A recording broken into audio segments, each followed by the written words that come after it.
ये है talks news network और आप देख रहे हैं पॉलिटॉक्स, राजनीति का कच्चा चिट्ठा। बीते दिनों राजस्थान कांग्रेस में आए राजनीतिक उबाल के बाद अचानक छाई सियासी चुप्पी अभी और लंबी चलती नजर आ रही है। उसका कारण है गहलोत समर्थक नेताओं को दिए गए कारण बताओ नोटिस। हालांकि गुरुवार सुबह तक माना जा रहा था कि मंत्री शांति धारीवाल, महेश जोशी और धर्मेंद्र राठौड़ को दिए गए नोटिस की 10 दिन की मियाद गुरुवार को पूरी हो रही थी, तो इन तीनों पर अनुशासनात्मक कार्रवाई होना तय है। लेकिन इसी बीच मंत्री महेश जोशी ने आधिकारिक रूप से पुष्टि करते हुए बताया कि उन्हें आज ही यानी कि गुरुवार को यह नोटिस मिला है और अब इसका जवाब वो अगले 10 दिनों में देंगे। ऐसे में अब यह मामला अगले 10 दिन यानी 16 अक्टूबर तक तो वैसे ही लंबा चला गया है। इसके बाद 17 अक्टूबर को पार्टी अध्यक्ष का चुनाव है, तो आप मानकर चलिए यह पूरा मामला अब दिवाली के बाद ही निपटेगा। आपको याद दिला दे, राजस्थान कांग्रेस में बीते दिनों हुए घटनाक्रम के मामले में बीती 25 सितंबर को सीएम आवास पर होने वाली विधायक दल की बैठक के समानांतर बुलाई गई मीटिंग को लेकर पार्टी आलाकमान की तल्खी के चलते मंत्री शांति धारीवाल के सरकारी बंगले पर हुई बैठक के मामले में पार्टी प्रभारी अजय माकन और पर्यवेक्षक मल्लिका अर्जुन खड़गे की रिपोर्ट के आधार पर सीएम अशोक गहलोत के करीबी संसदीय कार्य मंत्री शांति धारीवाल, मुख्य सचेतक महेश जोशी और आरटीडीसी चेयरमैन और मुख्यमंत्री के करीबी नेता धर्मेंद्र राठौड़ को 27 सितंबर को नोटिस जारी करके 10 दिन में जवाब तलब किया गया था। इस नोटिस की मियाद और 10 दिन गुरुवार यानी 6 अक्टूबर को पूरे हो चुके हैं। अब सवाल यह उठता है कि जब महेश जोशी मीडिया में पिछले 10 दिनों में कई बार यह बयान दे चुके हैं कि मुझे अभी तक कोई नोटिस नहीं मिला है, जिसे मीडिया ने भी अच्छे से प्रकाशित भी किया, तो यह बात आलाकमान या उनके सलाहकारों तक कैसे नहीं पहुंची। इसी बीच महेश जोशी दिल्ली में एआईसीसी दफ्तर में बैठकर कई वरिष्ठ नेताओं से मुलाकात भी कर चुके हैं। तो क्या यह सब कुछ एक सोची समझी योजना के तहत होती नजर आ रही है? बता दे, मंत्री महेश जोशी को गुरुवार को नोटिस मिला। सियासी सूत्रों की माने तो मंत्री महेश जोशी को तारिक अनवर ने मेल से नोटिस भेजा है।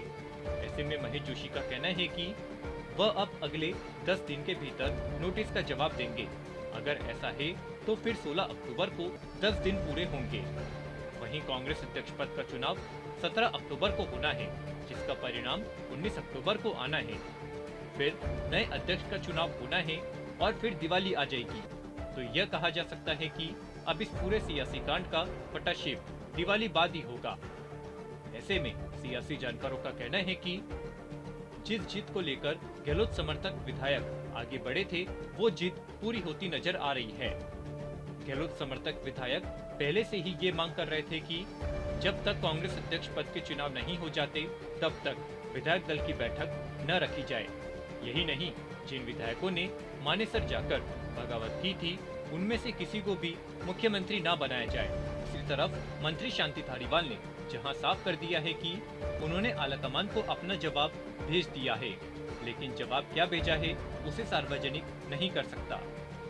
इसके साथ ही आरटीडीसी चेयरमैन धर्मेंद्र राठौड़ ने आलाकमान को अपना जवाब भेजा है या नहीं, इस पर अभी तक स्थिति साफ नहीं हो पाई। सूत्रों का कहना है कि धर्मेंद्र राठौड़ ने धारीवाल की तर्ज पर अपना जवाब आलाकमान को भेज दिया है।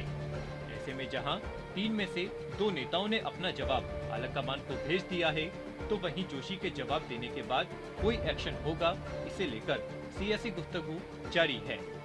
इस बीच एक सियासी तबका ये भी कह रहा है कि इस साल के अंत में होने वाले 2 राज्यों के विधानसभा चुनाव के बाद ही राजस्थान में नेतृत्व परिवर्तन को लेकर फैसला किया जाएगा, क्योंकि कांग्रेस किसी भी हालत में गुजरात और हिमाचल प्रदेश विधानसभा चुनाव से पहले पार्टी में बगावत का जोखिम मोल नहीं ले सकती। तो वहीं कुछ सियासी जानकारों का तो ये भी मानना है कि आने वाले कुछ दिनों में प्रदेश में कांग्रेस सरकार गिरने के आसार बन रहे हैं।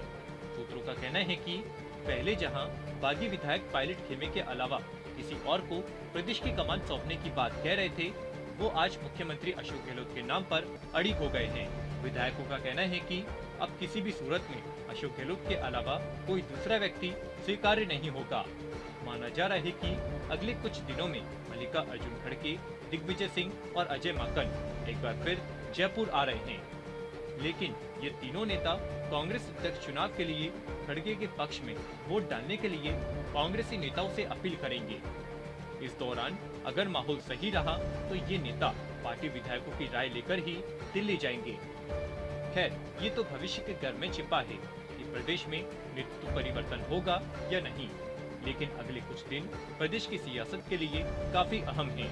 पॉलिटॉक्स ब्यूरो, जयपुर। ये है टॉक्स न्यूज नेटवर्क और आप देख रहे हैं पॉलिटॉक्स, राजनीति का कच्चा चिट्ठा।